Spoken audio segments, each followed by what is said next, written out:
Herbert Sobel's story where Band of Brothers leaves off, including what became of Sobel after World War II. This includes his time in the military, his marriage and children, and a tragic decision that left him confined to a nursing home for nearly 2 decades.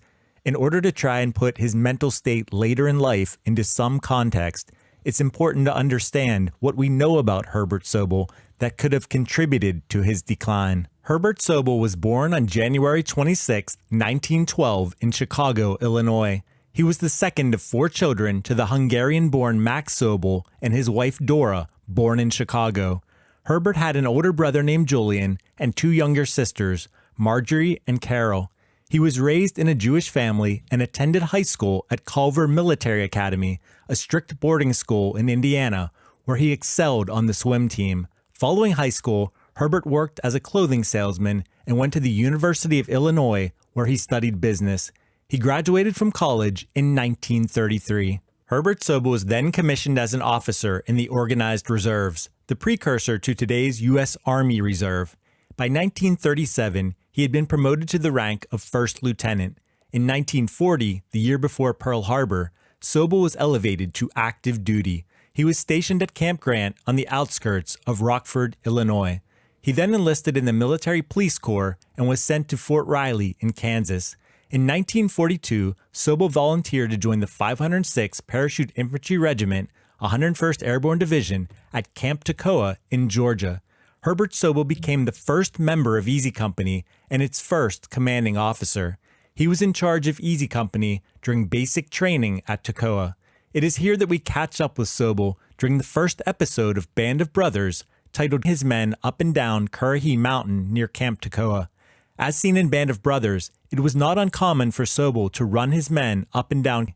6'1" actor David Schwimmer superbly portrays Sobel in the series, capturing his slender build, long face, and tall stature.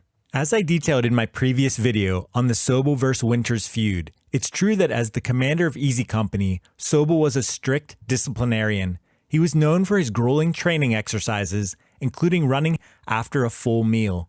To Sobel's credit, despite his tall, lanky build, he made it a point to do all of the exercises with his men, including shouting, "Hi-ho Silver," as he ran up Currahee with them. Like in the series, Sobel was known to pick on his men for the tiniest infractions, including having lint on their chevrons, the tiniest bit of rust on their rifle, or a dirty weapon sling. If he didn't like you, Sobel would always find an infraction, including marking men down for dirty ears and revoking their weekend pass.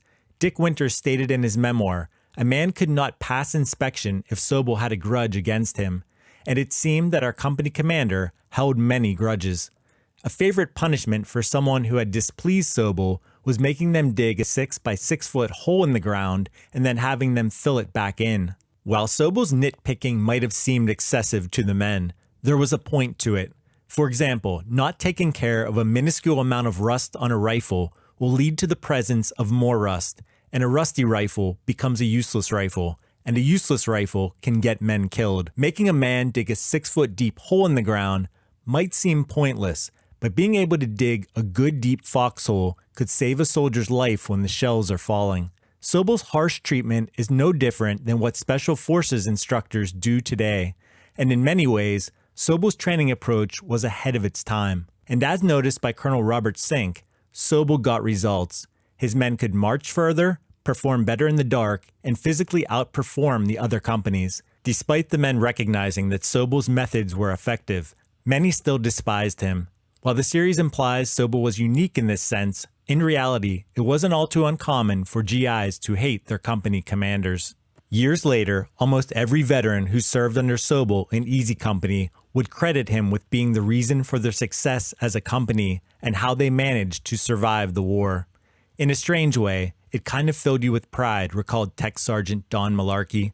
You got the idea he was hardening us for tougher times to come. Some of the veterans have even openly stated that the book and movie are unjust to Sobel and misrepresent him. For example, Private First Class Bill Wingate said that he doesn't believe that Bill Dukeman getting chewed out by Sobel for having a loose collar ever happened. "I don't remember that," said Wingate, "and I stood in ranks right behind Bill Dukeman every damn formation we had at Toccoa. I don't know why anybody made that up, but somebody sure as hell did. I think Sobel was as fair a guy as anybody who came down the road. He was tough, yes. He was as tough as anybody you'll ever know, but he was not a bastard. Now, it didn't help that Sobel would often shout rather than speak. His high-pitched, rasp-like voice would just irritate you, recalled Dick Winters. His tone didn't change during meetings with the officers either. He was very domineering. There was no give and take, said Winters. According to Stephen Ambrose, Sobel had no friends. None went on pass with him, none sought out his company. No one in Easy knew anything about his previous life, and no one cared. Dick Winters recalled, "At the end of the day, Sobel went one way and we officers went the other, hoping not to run into him at the officers' club." Ambrose's statement is a bit excessive and is meant to sell Sobel as a character everyone detests more than it's in line with reality. We know that First Sergeant Evans was a favorite of Sobel's. Because of this, Evans, like Sobel, was also unpopular among the men. Evans even demonstrated loyalty to Sobel when he chose not to participate in the NCO mutiny against Sobel in England.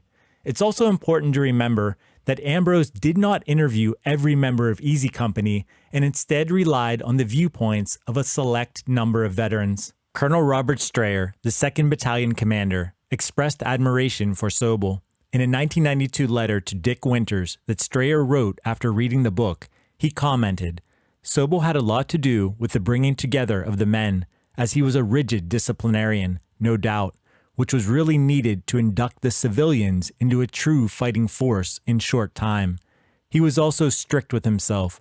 Sobel was the only company